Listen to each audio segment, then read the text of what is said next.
Welcome back to AM Northwest. Our next guest has written a sci-fi story set in a future adjacent alternative Los Angeles, but inspired by his own childhood. Here to share his latest book, Hybrid, a graphic novel, we welcome back Portland artist and writer Jamie Mustard. Great to see you again. Great to see you. Thanks for having me back. You bet. First of all, let's talk about Hybrid. What can we expect? You can expect it is I was never going to write my life story, and so during COVID, I wrote this sci-fi adjacent future version of what happened to me as a kid, which is very unusual and unique. Yes. In fact, probably one of the only reasons I survived is when I was 13, we moved to Eugene for 2.5 years. And that enabled me to kind of recover from what was happening to me in Los Angeles. So in a lot of ways, Oregon saved my life. That's awesome. Yeah. Well, and to explain to our viewers, you were basically abandoned in a Scientology. I don't know how to explain it. Yeah, my parents, on the day of my birth, they turned me over to Scientology's paramilitary organization. That's it, yeah. Where I grew up in slums on the outskirts of downtown Los Angeles, where I was not, didn't go to school. I had severe medical neglect. I stared at a ceiling with little to no human touch for the first 2.5 years of my life in this really dark slum.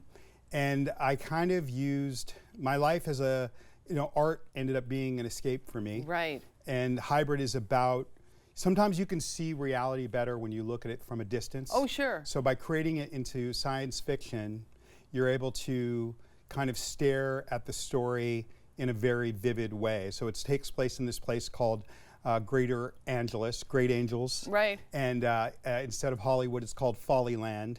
And this guy is growing up in poverty, and Johnny James. Johnny James is the name of your main character. He's an artist. He also has a superpower. He is discovering that he is a psionic as he is growing up between this one room apartment with 5 people living in it and a bunch of cockroaches. Yeah. And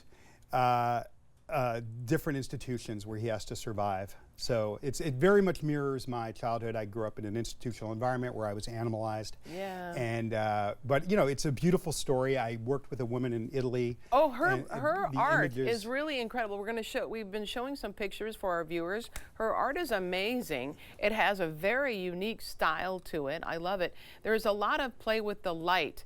And this is her work. This is her working on her art right here.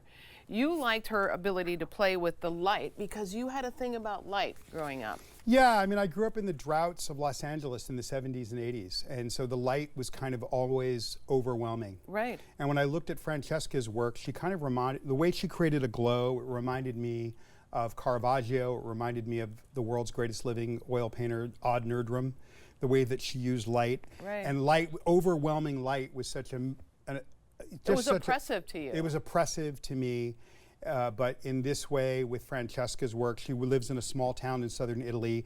She makes it absolutely beautiful. So it's a very emotional piece of work, and it's about how, with a little magic, we can escape from the most impossible of circumstances. Right. And I thought it was interesting too that you were working on this before you wrote your memoir. It was in a lot of ways. I don't know that I could have gotten to the memoir. I was never going to tell that story. Right. So I decided to tell it through science. Yeah. But I consider this to be one of the most beautiful and important things I've ever done because it's a story told in 60 double-page paintings that are just kind of staggering to look at. It's emotional to for anybody that's been through a difficult circumstance to move through this story. I think it offers a hope and ideas for a way out, and that's the intention. Right.